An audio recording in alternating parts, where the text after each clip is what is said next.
Summon of the Great Divine is beautiful.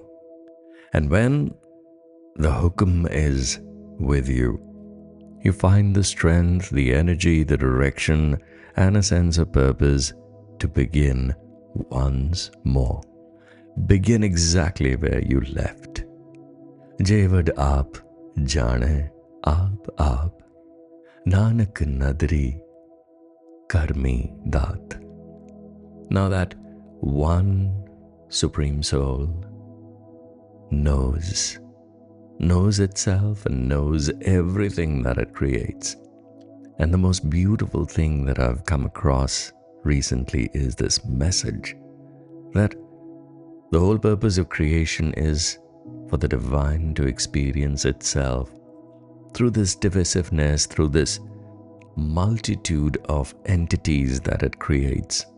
And when they go out and live their purposes, the true soul purpose of their inner light remains the same: to know their grandness, their connection with the infinite, to return to their source. Nanak nadri karmi tat.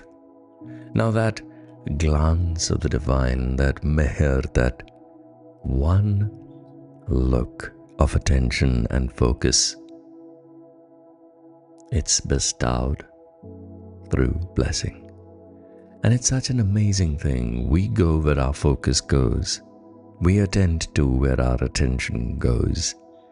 And so, we are a replica of the divine. We act exactly that the divine does. We turn towards the divine and say, "You bless me, so this manifests and this creation happens in my life." And similarly, the divine too blesses us, and through us that manifestation, that creation does come into being. So, our inherent nature remains divine. We must celebrate, rejoice over this fact. Bahta karam likhya na jaye. And those abundant blessings, how could you ever list them down?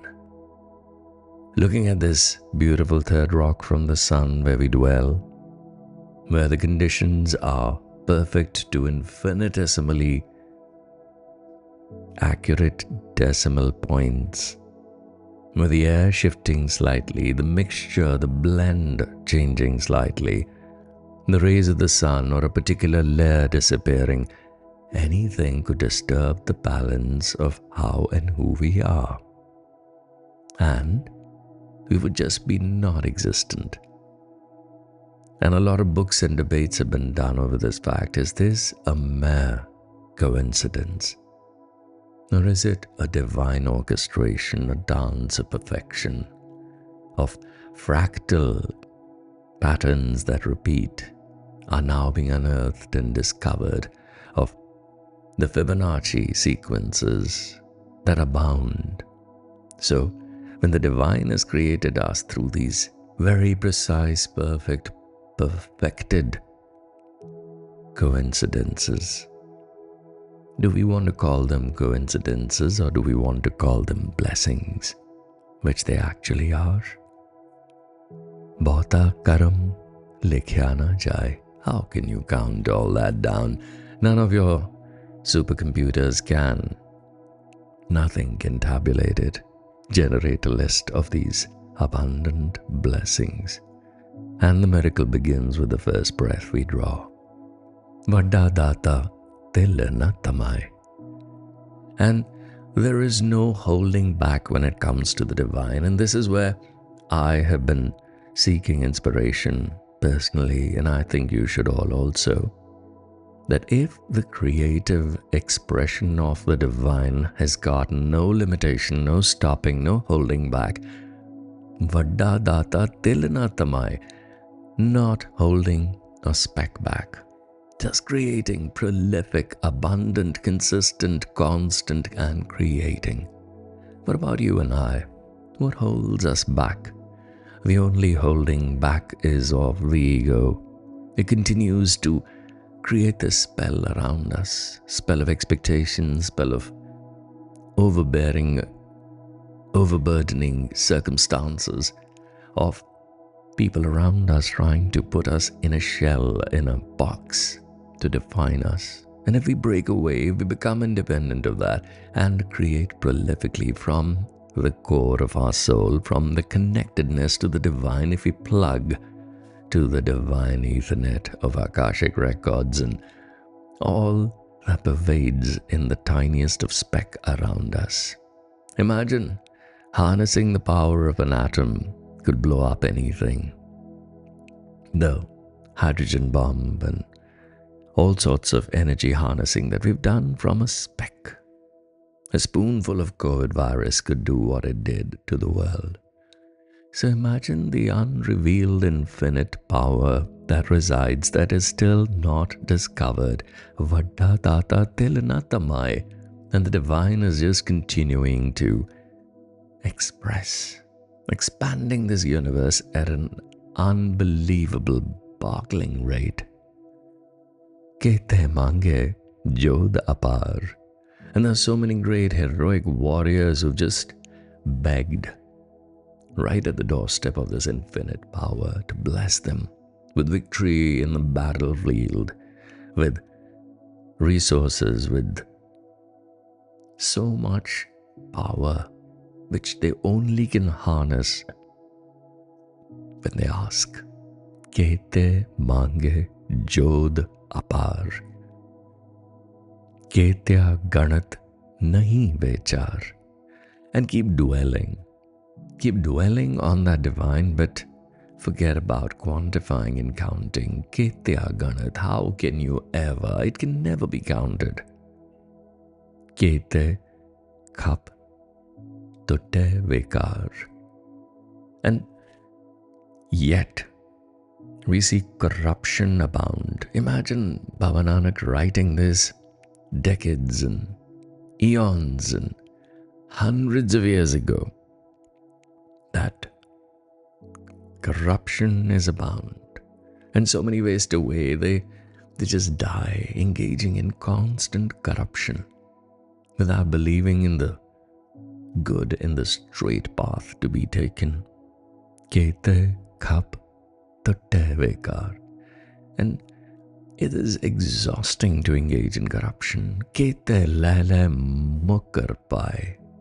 And how many have denied the fact that they've received everything, every gift, every ornament you wear, every personal belonging, from your phone to your car to your homes to your factories to your extraordinary fame and wealth that you revel in. Everything is a gift, isn't it? It is a beautiful, beautiful gift, and yet you are not able to understand that it comes from the divine. So here comes a beautiful lesson in gratitude from none other than Baba Nanak, who tells you that you are constantly getting it and yet not accepting, in a state of denial. And what stays in a state of denial is just the ego. Kete murak khai khai. And the utterly foolish are just consuming. Look at him write about this crazy madness of consumption that we're all caught up in.